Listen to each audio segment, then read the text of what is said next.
Get ready to win your league. Where fantasy becomes reality. Now here's Frank, Scott, Chris, and Adam.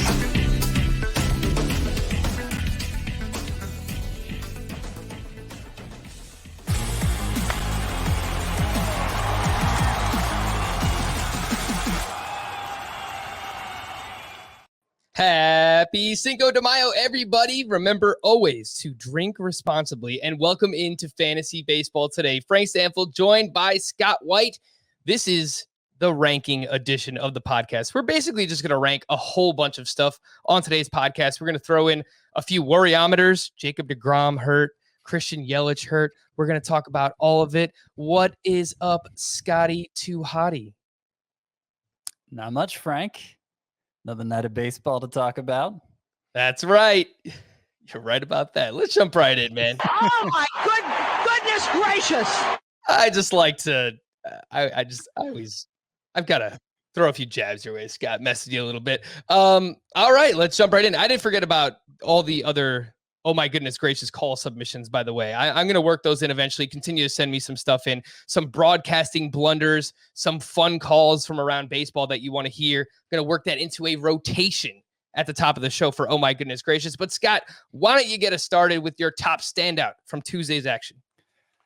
Well, it's got to be Dylan Cease, Frank, who has made us all eat our words.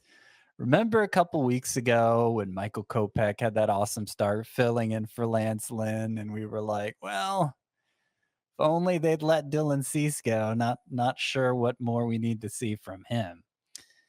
He's shown us a lot more. He's shown us a lot more as his past two outings, 9 strikeouts in 7 shutout innings.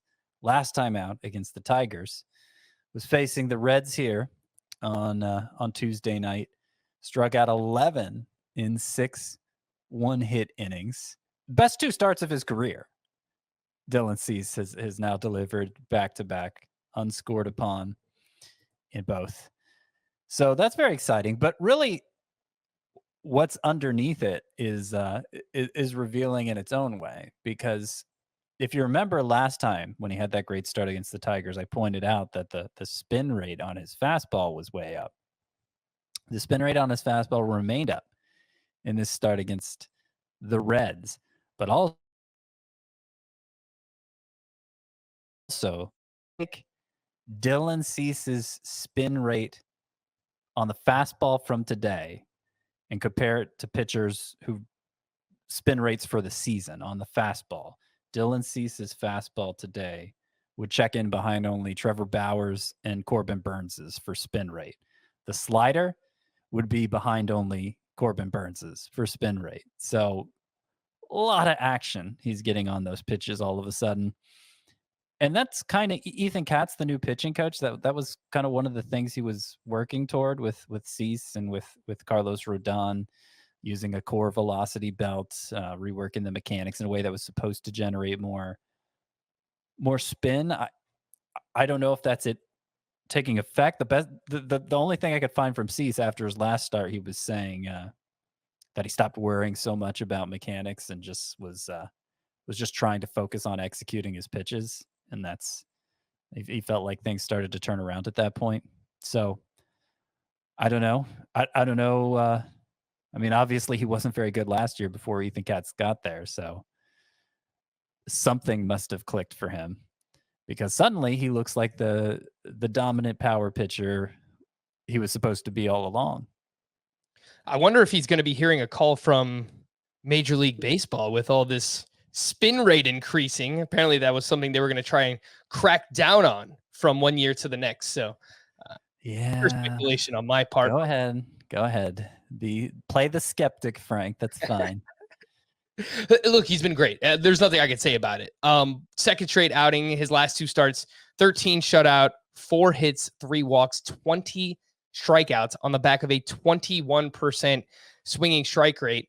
And he's actually been using more breaking off-speed stuff as well. I noticed the changeup usage has been up a little bit. The knuckle curve, he was really always just 4-seam slider. He has all this arm talent in the world, but he's kind of just need to find out how to become a pitcher. So that is it looks like, what he is doing right now. So I like that he is including these 4 pitches into a legit pitch mix. This isn't just, the 2-pitch Dylan Cease that we have seen in the past. So he's looked really good. He's 67% rostered on CBS. And as of now, looks like he is lined up for 2 starts next week versus Minnesota and versus the Kansas City Royals. He's a must add, right, Scott? Yeah. No way Cease should go unrostered. In fact, I recommended to somebody on Twitter that he drop Zach Plesac for him, given the choices he presented me with. I'm not just saying like blanket statement, drop Zach Plesac, but that's the first time this year that I've been presented with, should I drop Plesac for him, whoever him is? And I said yes. So take that for what it's worth. Someone asked me if they should drop Alex Wood, and I said yes, I would drop Alex Wood for Dylan Cease. But since we're going to talk about rankings so much on today's podcast, let's just try and figure out where we're going to move Dylan Cease up to, Scott, because we both have him ranked 85th at starting pitcher. By the time you are listening to this on Wednesday, we're probably going to have him ranked much higher than that. So how far do we think he's moving up? I am currently eyeing the 50 to 55 range at starting pitcher, which starts with Frankie Montas, has Chris Paddock, Dinelson Lamet, who's a mess, Sean Manaea, Danny Duffy, Christian Javier. So that's the group that I'm kind of eyeing right now for Dylan Cease. What do you think? So I kind of, because I was updating my rankings, doing my weekly audit earlier today before the Cease start even happened, and when I was doing it, I was kind of seeing Christian Javier as the low guy among those I don't feel like I can drop. That was kind of the line for me, but I want to put Cease higher in there. Obviously, if I was telling somebody to drop Plesac for him. So I guess the starting point is, where do I have Plesac ranked? And I have him ranked 38th. So this is where it gets difficult to be consistent. I would say, I don't want to drop Kluber for him. I don't want to drop Ohtani, the pitcher, for him. I don't really want to drop Rodriguez or Nathan Eovaldi. I think I'm ready to put Cease ahead of like Chris Paddock and Frankie Montas. Danny Duffy's in that same range too. Yeah. I think that sounds about right. So just outside my top 50. Which I don't know. Does that mean I have to move Zach Plesac down? I don't know. I mean, every question is different, right? So if someone's asking you, I have only these players to drop, and you do think that Dylan Cease has more long-term upside than Plesac, which I don't think is crazy. Yeah, that's where things, I understand what you're saying. You want to be consistent with what you're telling people to do versus your rankings, but I do think you can kind of take things a case-by-case basis, where if you play in a shallower league, you kind of want to shoot for more upside anyway. Yeah. So that was kind of my thought process. Thank you for explaining it for me. Yeah, no problem.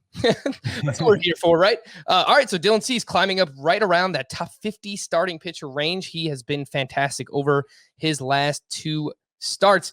I just want to highlight Kyle Hendricks as my, oh my goodness gracious, player from Wednesday. There's a bunch of other players that we're going to talk about later on that I could have chose. Kyle Gibson is someone I'm pretty excited about as well. But I just wanted to show Kyle Hendricks some love.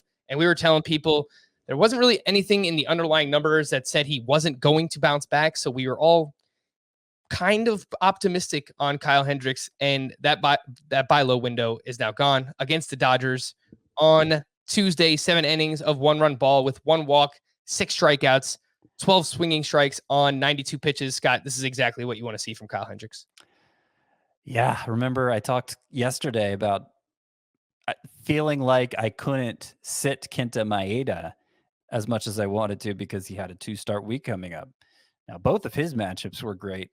Hendricks, he gets the Pirates next time in this 2-start week. So it's kind of the same thought process. I really want to sit Hendricks, but this is a bad week to do it.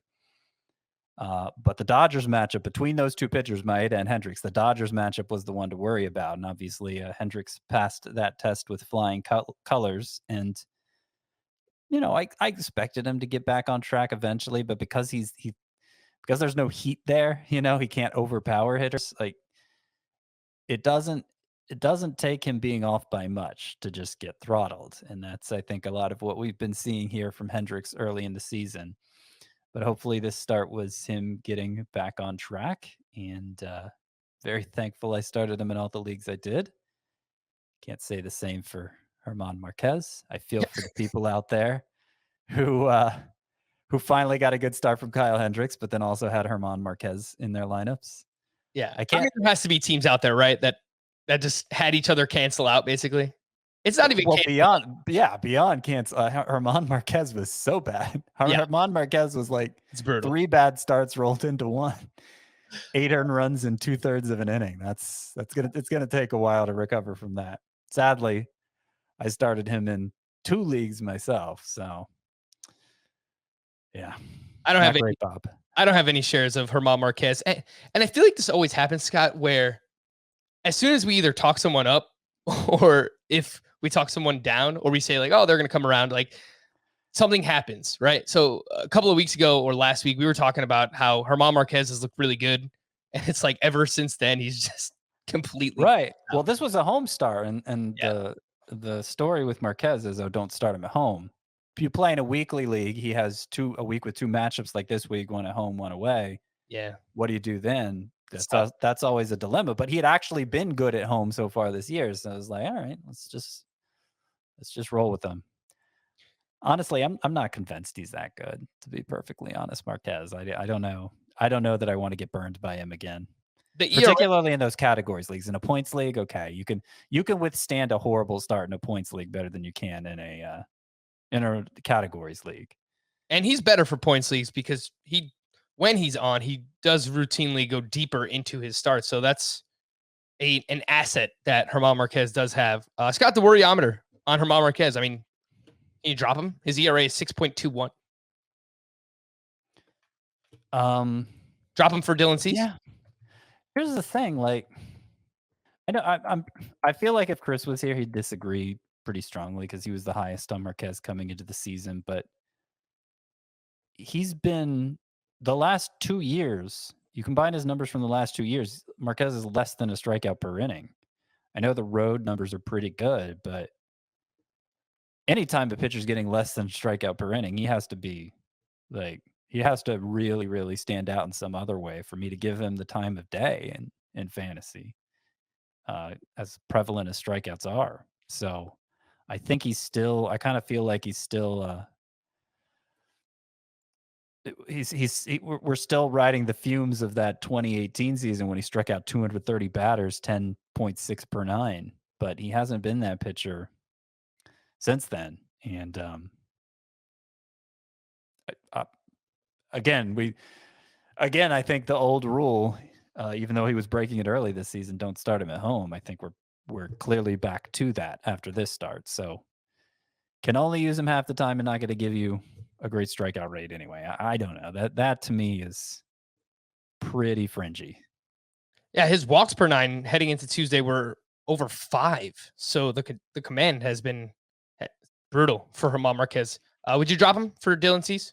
Yeah. Cool. Before we get to the news and notes, I wanted to let you know about what is on CBS Sports HQ this week. As always, CBS Sports HQ is your home to start your sports news day with live updates kicking off each morning at 8 a.m. Eastern. And HQ is always your home ahead of the evening's action with live picks from the best analysts and cappers in the sports world each day at 6 p.m. Eastern time.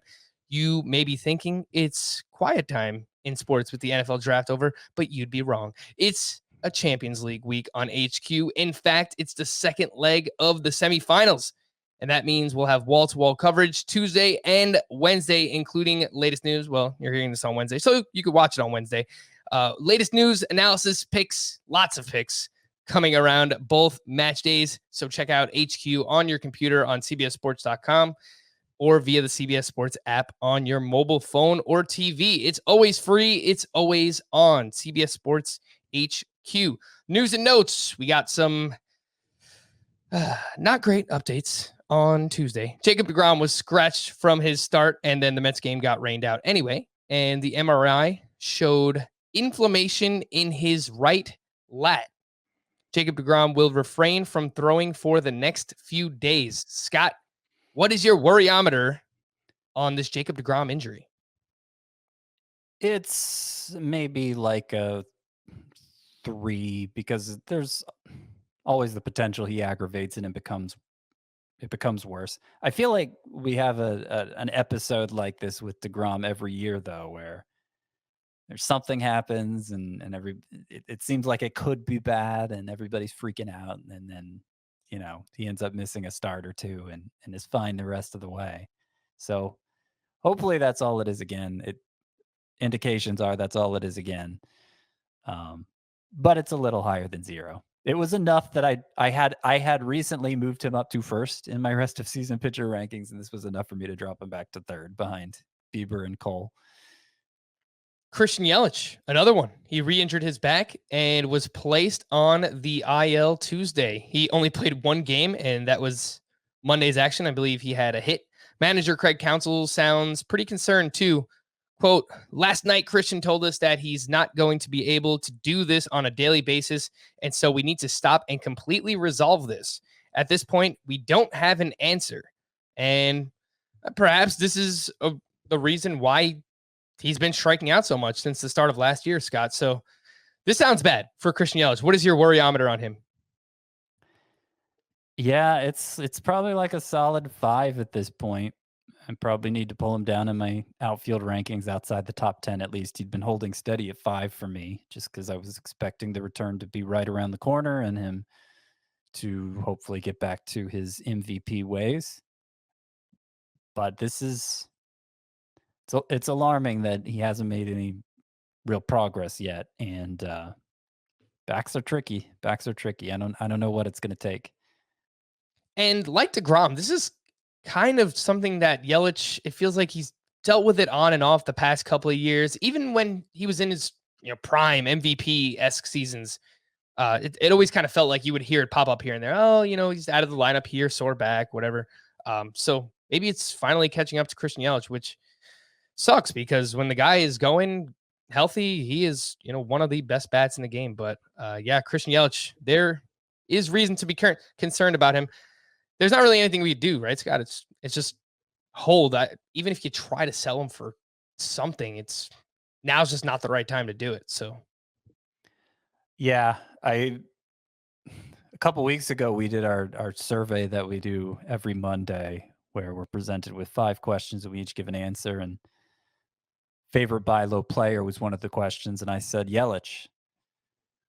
I'd still be more likely to buy him than sell him at this point, but obviously with the understanding that it would be at a discount.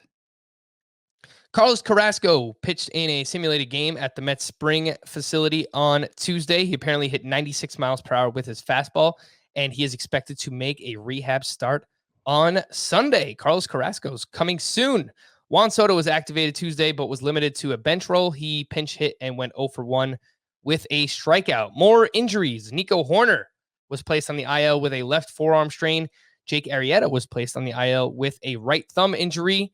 It is expected to be a minimum stay on the IL for Nico Hoerner, who was performing quite well and we were pretty excited about. So get well, Nico Hoerner. Yep.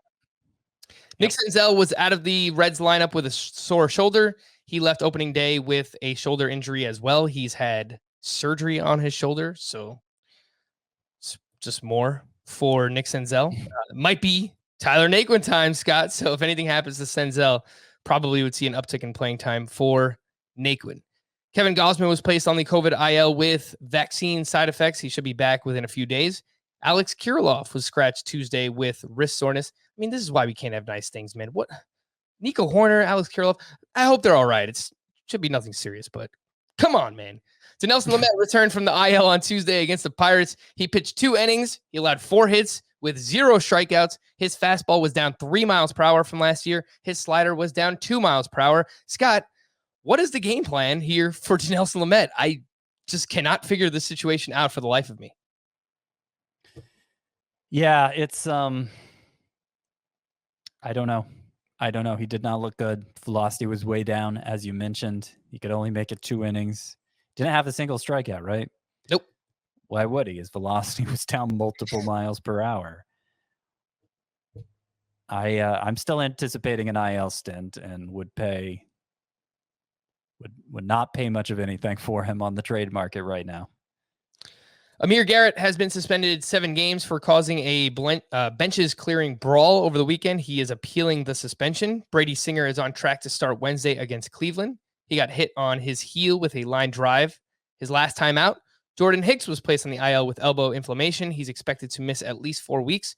Luis Ariz was placed on the 7-day concussion IL. Nick Gordon was recalled for the Twins. Eliezer Hernandez with the Marlins completed a 30-pitch bullpen session. He's currently on the IL with a biceps injury. Merrill Kelly was placed on the IL for unspecified reasons. Joakim Soria was recalled for Arizona. Scott, do you think Soria works his way back into the closer mix, or is it Stefan Crichton's job to lose?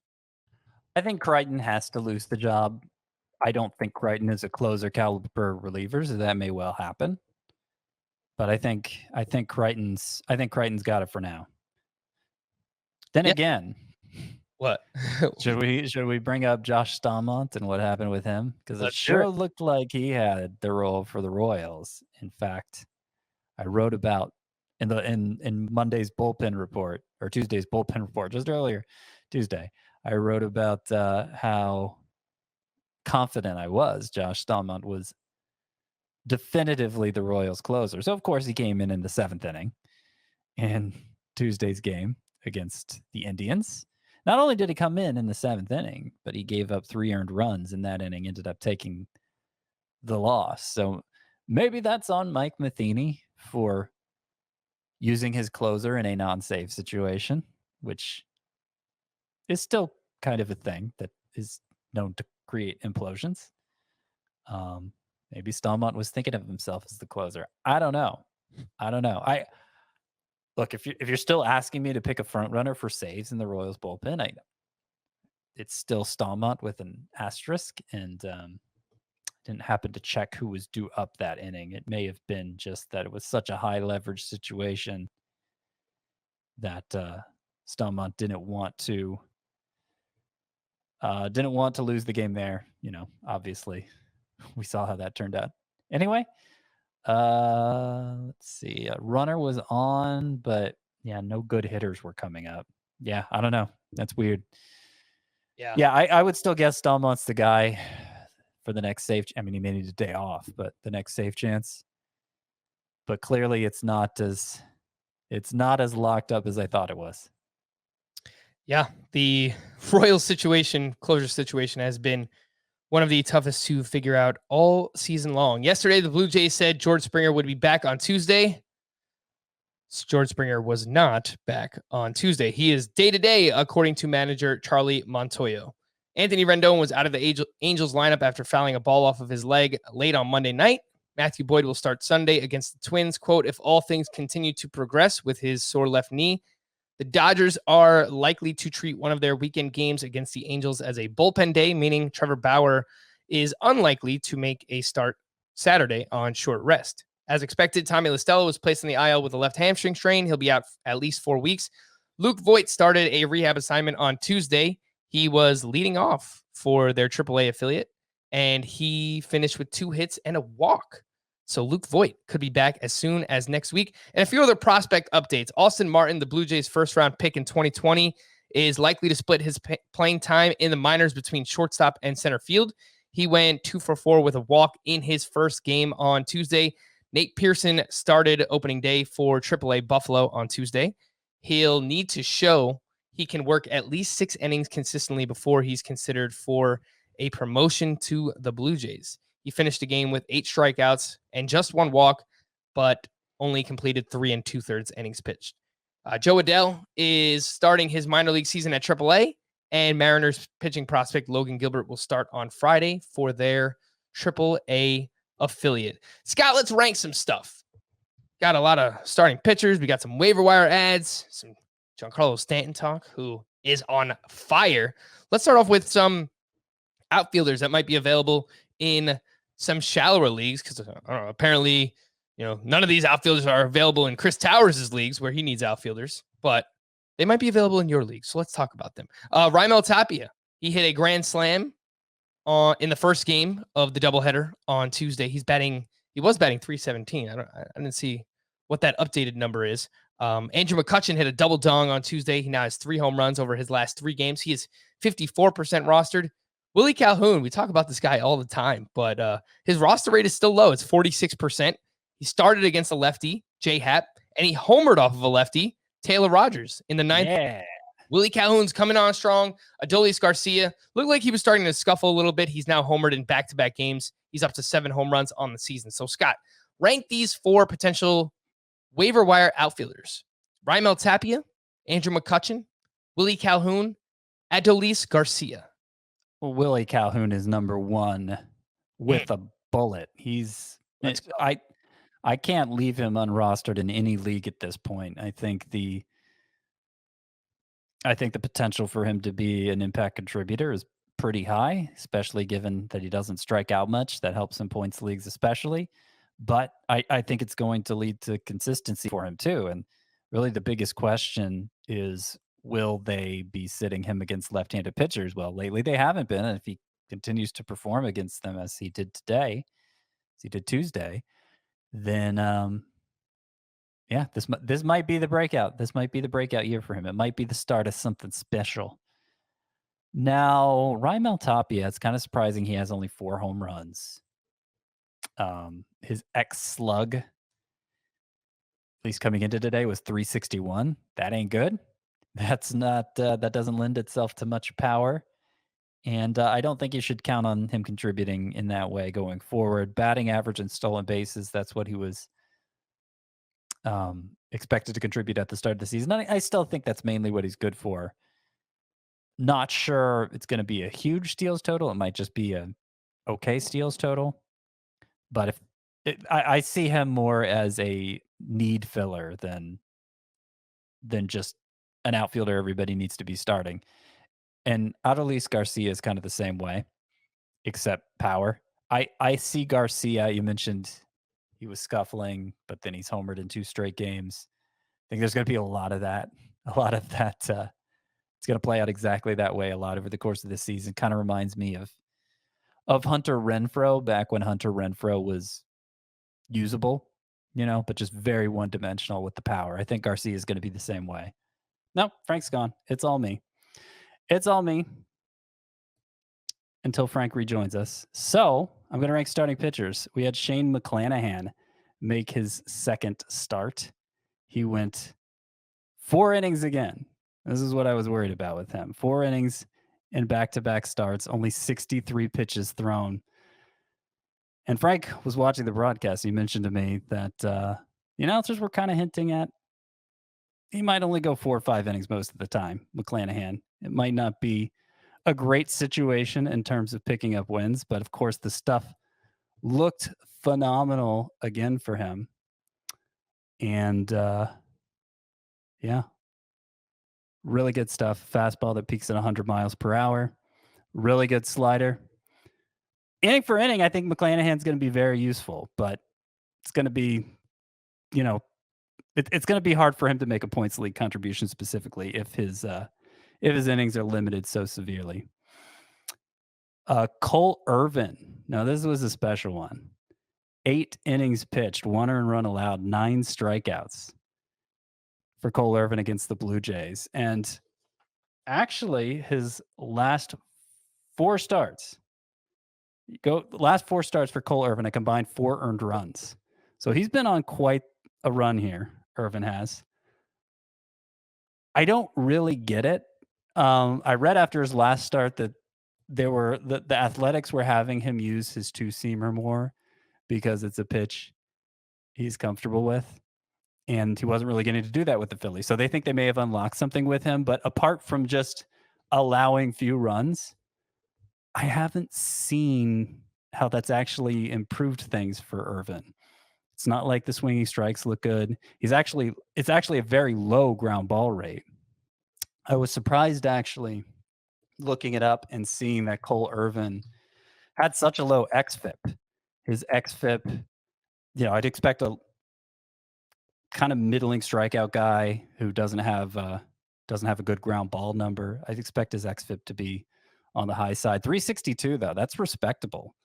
That's perfectly respectable. Now his xERA is over 5, so maybe that's the one to trust here.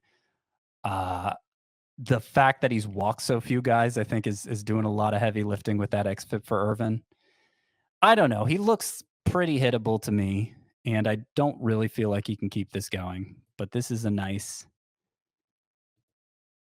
run he's on right now. And yeah. So Shane McClanahan, Cole Irvin, Adbert Alzolay, who, we've seen good strikeout numbers from him recently. Tony Gonsolin, who we talked about yesterday as the eventual replacement for Dustin May. If I was ranking them, I'd go Gonsolin number one, actually, over McClanahan because of those innings concerns with McClanahan. And then I'd go Alzolay over Irvin because I just don't trust the skill level with Irvin. Corner infielders to rank here. We got Hunter Dozier, who's been heating up lately. 3 straight multi-hit games, 2 home runs during that span. Still batting under 200 for the season. So that's not great, but appears to be turning things around. Christian Walker recently returned from the IL. CJ Crone, he hit one out today in game 2 of the doubleheader against the Giants, actually off of Alex Wood. A hot pitcher there. And then Brandon Belt homered in both games of a doubleheader. He'd basically done nothing this season, but it's actually really strong last season, the short season, with the ball flying out better at his home park in San Francisco. Brandon Belt was actually pretty strong. If I was ranking them, I'd definitely go Crone number 1. I might go Dozier number 2, though. I think Dozier was just off to a really slow start, but he's not going to be a stud or anything, but power maybe in the 25-30 homer range. Not going to be a total 0 for steals. I think Dozier would be number 2 there. And man, between Christian Walker and Belt, I think I'd lean Walker over Belt, but Belt's interesting. I'm just not sure that 2020 season is something he's going to be able to repeat. So that's how I'd rank those corner infielders. So let's look at some the DH only. He wants to rank the DH onlys here because Giancarlo Stanton, of course, had a big game on Tuesday, now up to a 10-game hitting streak. 4 for 5 with his 7th home run. That is an impressive power display from a guy who we know is capable of doing that. It seems to be hot right now. So rank Stanton, Nelson Cruz, Jordan Alvarez, Shohei Ohtani, the hitter, and Franmil Reyes. I go Cruz, Alvarez. I go Cruz, Alvarez. I think I'm going to put Ohtani ahead of Stanton because, he gets the stolen bases. It's a big deal. He's got a lot of stolen bases. And Stanton, you expect him to miss time from time to time, right? I certainly do. So Cruz, Alvarez, Ohtani, Stanton, and then Reyes. Some more starting pitchers to rank here. Huascar Inoue. Maybe he needs to get a Shohei Ohtani thing going, hitter and pitcher, because he homered for the 2nd straight start. Huascar Inoue did, and it was to straightaway center. It was over 420 feet, I think, and it was a grand slam. Like he was the Braves team basically on Tuesday night. Continue to do what he's been doing on the mound. 7 innings, only 1 run allowed. 4 strikeouts in 7 innings, only 8 swinging strikes. That's not good, but a lot, going to that slider more than 50% of the time makes him difficult to square up even when he's not missing bats. I don't know how long he can pull off this trick, but his ERA now for the season's down to 2.36. Obviously, he's must roster at this point. Kyle Gibson, he continued to roll merrily along. 8 innings, 300 runs allowed, 8 strikeouts, 17 swinging strikes on 107 pitches. He hasn't been getting a ton of strikeouts this year, but the swinging strike rate is actually quite good. Of those 17 swinging strikes, 9 came on the slider. And it just seems like adding a cutter to his repertoire, it's not a pitch he uses a ton, but it's just kind of helped everything play up. I don't know if it gives another look that's close enough to the slider that's always been so good in the fastball that it creates some deception there. even though the strikeout rate isn't great, I feel pretty good about Kyle Gibson because he's getting so many whiffs. So, I mean, I think he's pretty much must roster at this point. What is that for him? It's a nice. He's got a quality start streak going. I know.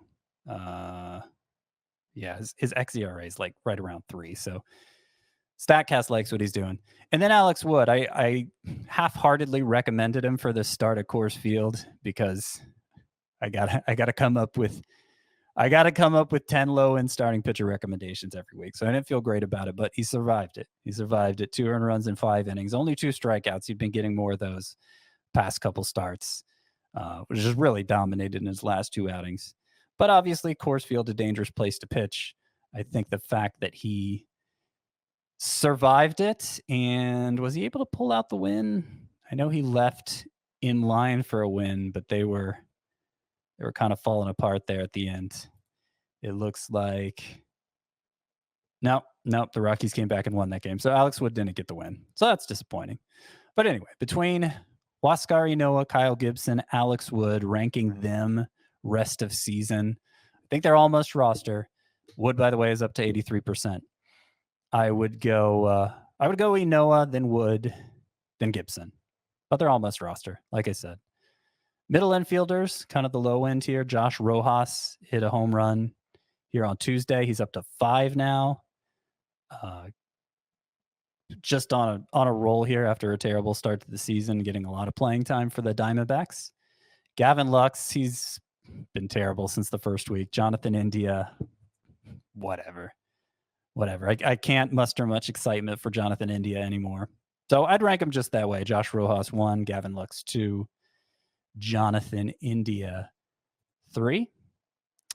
And then starting pitchers part 3 here. This is like really scraping the bottom of the barrel now with Joe Ross, who 2 earned runs in 5 1/3 innings against the Braves, 3 strikeouts. And 4 of his 5 starts this year, Joe Ross's have actually been good. The other was a 10 earned run disaster. I don't see a lot to like here. 469 xFIP. Doesn't miss a lot of bats, doesn't get a lot of ground balls. I think he's I think it's going to come back to haunt him eventually. So I'm not putting much value in him. Mitch Keller had a good start, 5 2/3 shutout innings, 2 hits, 5 strikeouts, only 4 whiffs for Mitch Keller. So whatever. Tyler Anderson of the Pirates, we talked about him. His whiff rate this year looks pretty good, though a lot of it came in the first start of the season when he had over 20 whiffs. And then Daniel Lynch, the recent prospect call-up, made his debut Monday. It wasn't that great, but obviously there's a lot of upside there. So I'm going to go with Lynch just by default here because of that upside, ranking these 4. Lynch number 1, Tyler Anderson number 2, Mitch Keller 3, and Joe Ross 4. Let's see, what else are we going to do here? I am going to take a break because that's what it's time to do. I'm going to check in with Frank. I'm going to find out if he's going to rejoin me. I'm going to find out if any of this even recorded or if I'm just talking to the few people watching me live. And then we'll talk some more about fantasy baseball. All right. I'm back. We're going to keep talking fantasy baseball here.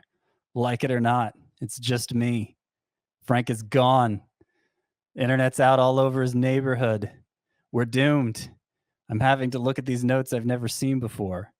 That's fine. We'll do fine. We'll be good. Okay.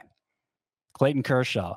Shortest outing of his career against the Cubs. It was bad. It was bad. Worryometer on Clayton Kershaw after this start against the Cubs, in which he gave up. Trying to see exactly what he gave up. It was 4 earned runs in an inning. 4 earned runs in an inning, shortest outing of his career. As I said, his average fastball velocity was 89.8, down from 91 this season. That wasn't good. Doesn't sound like anything's really wrong with him. He didn't seem too concerned after the start. He just chalked it up as one of those starts and get ready for the next one. I mean, other than the drop of velocity, that kind of concerns me, but that happens from time to time. He has a 2.95 ERA after this start. So he had been on such a good run that I don't think there's I don't think there's much to worry about. I'll go a 2 on the worryometer for Clayton Kershaw. Buster Posey had another great game for the Giants. Started game 1 of the doubleheader, and his batting average at this point is really high. It's up to 382, and he's slugging 735. He had his 7th home run, and I mean, because it's catcher and like, what else are you supposed to do but go with the hot hand, particularly somebody who has Posey's history. He's in my top 10 rest of season. Why not? Who else am I going to slot there? I just did not see this coming. Obviously, he had a hip injury a few years ago, and maybe recent years were marred by that. Didn't play at all last year. Of course, sat out the season. But we haven't seen this version of Posey since like 2017. And frankly, he's even looking better than he did then. But that was like the last all-star caliber version of Posey that we saw. So sits every third game at his age, 34. I mean, maybe you have to expect that. But yeah, looking like a must start for now. I wouldn't mess with it too much. Garrett Hampson up to 7 steals this year. Started the first game of that doubleheader against the Giants. I don't trust him as a hitter, but it's good to see that he's running when he does play. Sandy Alcantara had a typical Sandy Alcantara start, I would say. 2 runs, 6 innings, 6 strikeouts against the Diamondbacks, 17 swinging strikes. That's obviously a good number. And that's been up this season. He's actually at less than a strikeout per inning now after getting off to a really good start with the strikeouts. So yeah, I'd like to see more strikeouts, but the fact that he's getting the swinging strikes, his changeup was actually his most thrown pitch in this start, and it's been a good swing and miss pitch for him. So I like the changes he's made to his pitch mix. I see him as a borderline ace. Yoan Moncada seems to be getting on track. 12 out of 31 now with 2 homers in 10 games leading up to today's game, and had another multi-hit game on Tuesday. Batting average up to 274. He isn't hitting the ball as hard as we saw in his breakout 2019 season, but the strikeout rate is back down after the awfulness of 2020. I think he just needs to get hot, and I think this is maybe the start of it. I think you're going to be pretty happy with Moncada in the long run. Ronald Acuna is the first to 10 home runs this year. Trevor Bauer had his worst start so far, his first non-quality start since his very first start of the season. So Bauer had a stretch of 5 straight quality starts, and of course they were high quality starts. But this one, he was gone after 4 1/3, struck out 7, walked 4. Frank notes here that he has an 8.4% swinging strike rate over his last 2 starts. Obviously not very good. It's only 2 starts. I'm not really worried about it. Hunter Renfroe, I mentioned him earlier in the show. He's actually kind of heating up here. 6 hits over his last 3 games, 2 home runs during that stretch. He's dangerous because when he's bad, he is really bad. But he can get hot and deliver a bunch of home runs in a short period of time. Maybe that's what's happening here. If you need help in that category specifically, I'm thinking a 5 outfielder league. Maybe you go with him. I don't know. Wouldn't be me, guy, but I could see it. Call to the pen, bullpen section of the program here. We already talked about Josh Stallmont and how he kind of had a problem there. Came in the 7th inning and ended up losing the game anyway. Still think he's the number 1 guy for saves in Kansas City, but Matheny's been mixing it up and continues to, clearly. Matt Barnes got a 5-out save. How about that for the Red Sox? He has been surprisingly dominant this year. Up to 7 saves, a lot of strikeouts. He's been one of the more trustworthy relievers, honestly. I'd see him as a top 15 at that position. And yeah, he may be moving up the rankings. 26 strikeouts in 16 innings. That's awesome. Only 9 base runners allowed. Really good start for Matt Barnes. Start to the year, I mean. Obviously, he's a reliever. Sam Coonrod picked up his second save for the Phillies. Hector Neris was unavailable. Don't think there's any real issue there. Taylor Rogers blew the save for the Twins, and it's kind of shaky on Monday night too. Supposedly stepping in, taking that role from Alex Colomé, but apparently nobody wants to be the closer for the Twins this year because they're just taking turns messing up. Now, I will point out 2.31 ERA even after back-to-back shaky outings for Taylor Rogers. So maybe he gets another chance. Colomé hasn't done anything himself to earn another chance. I think he has one scoreless inning, and then obviously a mess before that. So I don't think they're going to be ready to turn back to him. They could turn to somebody else like Tyler Duffy or Hansel Robles, I guess. But I think they continue to stick with Rogers, and hopefully he does better going forward. Let's do the streamer pitchers for the next 2 days. Wednesday streamers. Who are my favorites of these? We got John Gray against the Giants, Luke Weaver at the Marlins, Martin Perez against the Tigers, Brady Singer against the Indians, Luis Garcia at the Yankees, and Robbie Ray at the Athletics. Yeah. Well, as usual, I'm not thrilled by these choices, but if I remember correctly from yesterday when we were forecasting 2 days ahead, I said my favorites were Robbie Ray at Oakland, Brady Singer against Cleveland, and Luis Garcia at the Yankees. So I'll stick with that. Thursday streamers. Now this is a yucky group. Don't want much to do with any of these guys, but we have a job to do, and we're going to do it. Spencer Turnbull at the Red Sox, John Gant against the Mets, Mike Fiers against the Blue Jays, John Lester against the Braves, Drew Smiley at the Nationals, Madison Bumgarner at the Marlins, Andrew Heaney against the Rays. Clearly the number one choice is Bumgarner, right? I mean, come a long way for that to be the case, but I think it's 2 earned runs over his last 3 starts. In the last 2, the velocity was back up to where it was his last few years in San Francisco. So he might still be decent. Madison Bumgarner and the Marlins, of course, is a good matchup.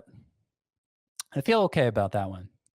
The others, gosh, you're going to make me pick a second and third. I guess Heaney against the Rays just by process of elimination. And the third, John Gant against the Mets. Hoping the Mets lineup continues to scuffle. I don't know. Don't feel great about that one. But there are your streamer picks for Thursday. Some emails here to end the show. Thanks for sticking with me. One-man show here, at least the second half. We got one here from Allison on the Apple Podcast reviews, 10-team points league. She was offered Chris Bryant for Zach Wheeler. She's loaded at SP, and she's been going with Gio Urshela at third base. Not so great in a 10-team league. Her starting pitchers, she says she's loaded. She has Corbin Burns, Charlie Morton, Max Scherzer, Jack Flaherty, Jesus Luzardo, and Framber Valdez. Those 2, of course, are on the IL. Burns, I think, is still on the IL too, though. That's not expected to be a real issue. So Burns, Morton, Scherzer, Flaherty is who she has access to right now. She'd be giving up Wheeler. I understand it. Brian is certainly an upgrade from Urshela. I think Urshela is good enough, and I wouldn't want to that strength at starting pitcher to become a weakness. No telling if Morton is going to be able to turn it around. I think so, but I think it's an open question. And Burns, is he going to last all season long? I don't know. Pretty confident Wheeler will. Hey, Scott. I think I'd stick with Wheeler. Hey, we got Frank back. What's up, man? Did I miss anything? I've never been more excited to hear your voice. Man, what just happened? I don't know. You tell me. God. I don't know. I can't even explain it. That was the first time we've been doing this podcast live on YouTube for, I don't know, the past 3 months or so, and never have had a single issue. But apparently Queens and Brooklyn has been affected quite poorly by Verizon Internet. So there you go. Back just in time with, I don't know, Scott, where are we on the rundown? Because thank you for holding it down. I did check my phone to make sure that you were still going, and you were. I was still going. Yes. I didn't quite know what to do. I wasn't quite sure if anyone was listening, but the show continued on. And we just answered our first email question because I've been flying through it all to myself. But feel free to continue with, or I never did rank Mexican food items. If you're dying to do that, I know you had it in there. Yeah, I mean, so I assume you ranked everything else. I ranked everything else. Yeah. I didn't get to hear, but I trust your judgment. So yeah, look, it's Cinco de Mayo. Let's wrap this up with a bang. We'll rank some Mexican food items and we'll answer some questions here as well. But all right, Scott, let's go. In honor of Cinco de Mayo, rank the taco, the quesadilla, and the burrito. I feel like if Chris were here, he would say something about a taco being a hot dog or something like that. I don't know. A sandwich. Everything's a sandwich. Sandwich. Right. Yeah. Rank them. Yeah. Well, it depends. Pretty much never quesadilla number one, I guess. Quesadilla would never be number one for me. Taco burrito, it kind of depends what purpose it is. It depends where I'm getting it from, obviously. But I think generally speaking, I go taco just because every bite's more consistent, you know. Obviously, you need several tacos to meet the volume of a burrito. But all things being equal, I think I'd go taco. More than anything, though, I'm a nachos guy. You leaving nachos out of here, that disappoints me. I never go wrong with a plate of nachos. I like nachos. I would put them fourth on this list. I don't know, Scott. A good quesadilla is really good. You're out on the quesadillas, man. Not even close. It's just, it's not interesting. I eat my share, but because it's easy to prepare, I eat my share. I will go with, let's go. I like all of them. Burrito's probably the messiest, but I think it's probably the best. Like a good burrito is really, really good too. So we'll go burrito. Oh, you know we're sleeping on here? What are we doing? You know we're sleeping on here is the wet burrito. You ever had a wet burrito? Oh no, sounds gross. No, it does sound gross. It does sound kind of gross. But no, it's got the sauce on it. It's great. Oh, it comes with yeah. I've had burritos like that before. Yeah. Yeah, there's some awesome burrito spots right now. I'll go burrito 1. I like quesadillas, man. I'll go quesadillas 2, and I'll go tacos 3rd. But man, they're all great. So you answered the first question that we had here from Allison. Right? Yep. From Allison. Yep. All right, so we'll pick up there, get a few more of these in, and then we'll wrap this podcast up for today. This was from Sean on our Apple Podcast reviews. 10-team head-to-head categories. I have Nelson Cruz, and Franmil Reyes is a free agent. Considering picking Reyes up and trading Nelson Cruz, what do you think? Who is a fair trade target? I need help in the outfield. So, yeah, I do think you should add Franmil Reyes. And Nelson Cruz should be able to net you at least a top 15, top 20 outfielder, Scott? Yeah, I would think so. You could trade Nelson Cruz for like a Marcell Ozuna or Kyle Tucker easily, I think, if you wanted to go the buy low route. Mm-hmm. And I think I'd do that. I mean, the thing about Cruz is he's so old that I don't know. He's managed to play pretty close to every day so far. I just don't know that he can sustain that for a full season. That's my biggest concern with him. Would you trade him for Springer? Yeah, I'd trade him for Springer, I think. For Judge? Well, here's the thing we should consider before deciding we have to rid ourselves of Nelson Cruz. Nelson Cruz isn't going to pick up outfield eligibility. Franmil Reyes probably is. He's made 2 starts in the outfield already. How many other appearances has he made? He's made a total of just those 2 appearances. So it might be a while before he picks up outfield eligibility, especially if your requirement is more than 5. 5's the standard. Yeah. I mean, you don't want to sell low on Cruz for sure. But I think, I don't know. Would you do Judge? I don't think I would. Yeah, because Judge has his injury concerns himself. It seems like kind of like DeGrom and Yelich that we spoke about earlier. Judge is kind of always dealing with something, so I don't think I would do it for Judge. But for Tucker, for Ozuna, somehow if you can get Nick Castellanos for sure, probably won't happen. But Springer, as we said. yeah, Springer as well. This one's from Garrett. Would you trade Wander Franco for Francisco Lindor in a head-to-head points keeper league? Franco could be anything. He could even be a boat. Yeah. Yeah. Wander Franco's he's having a big first game too. While I was scrolling Twitter looking for other people complaining about Verizon, I saw Wander Franco's having a big first game in the minors tonight. Yeah, if keeper cost is equal, I would do that. Definitely want to take the proven commodity over Lindor. I don't think a bad first month should change the equation there. Wander Franco has 3 hits in his AAA debut, including an RBI triple, an infield single. He's fun. He's going to be really good, but I think you actually have to make that trade, assuming that all things are equal. So I would agree with you there, Scott. This one's from Jack. Dear Barry, Robin, and Maurice. I'm thinking, I don't know, Barry Larkin, Robin Yount. I don't know who. No? These are the Bee Gees. Oh, okay. So many people are probably yelling at their phone right now. It's so many very old people. We need Chris, man.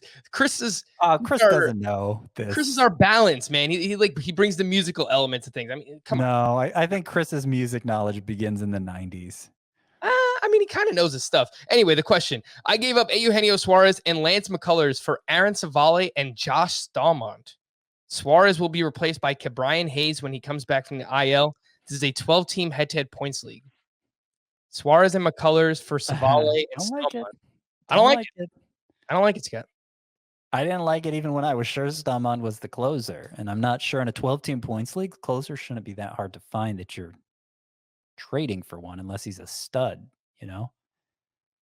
No, I just prefer as a pitcher, I prefer McCullers to Savale. So yeah, I wouldn't have done it. Wouldn't have been me, guy. Wouldn't have been Scott. Did you mention what happened in this Giants Rockies game by any chance, Scott? It was a wild and wacky ending where. Yeah, I did mention that Wood did not end up getting the win. Yeah, because Jake McGee just recorded 2 outs. He gave up 4 earned runs. Camilo Duvall came in to relieve him, and then he gave up 2 runs. Gave up a walk-off home run to Charlie Blackmon. Don't look now. Charlie Blackmon is coming around. He just needs a few more games in Coors when it's not snowing. They have played some games in Coors, but earlier in April, I mean, they were playing through some really terrible conditions there. So Charlie Blackmon, his second home run of the season, a rough outing there for Jake McGee. And you know where we need to wrap up, Scott? Austin Meadows. Double dong, baby. He's coming around. Let's go. All right. I guess that's very exciting for you. I have some shares of Meadows, so that's a good thing. Yeah, he looks good. I know the batting average is low early in the season. I'm a little worried about Jake McGee though, because this is now he was 4 earned runs today. Mm-hmm. That means he's up to 8 in his past 6 appearances. The ERA is up to 5.54. Yeah. Though it's a little misleading because for relievers, one bad outing can really inflate the numbers. Well, it hasn't been one bad outing though. It's been also true. 4. Yeah. I would imagine Tyler Rogers is next in line there. Right. He filled in for McGee when McGee was on. I think he was having a reaction to the vaccine. But I don't know, just knowing Gabe Kapler, I don't know that he would turn to one guy. I think he might mess around for a while and maybe ultimately go back to McGee. But McGee's role suddenly appears in jeopardy. All righty. We are going to end this wacky podcast here. Thank you to Scott for holding it down while I was gone. Thank you for everyone who stuck around and watched Scott's impression of Aaron Rodgers, who was hosting Jeopardy recently. It might be the new job for Aaron Rodgers. So thank you, Scott. We're going to wrap there. For Scott, I'm Frank. Thank you all for listening and watching Fantasy Baseball today. We will be back again tomorrow. Bye-bye.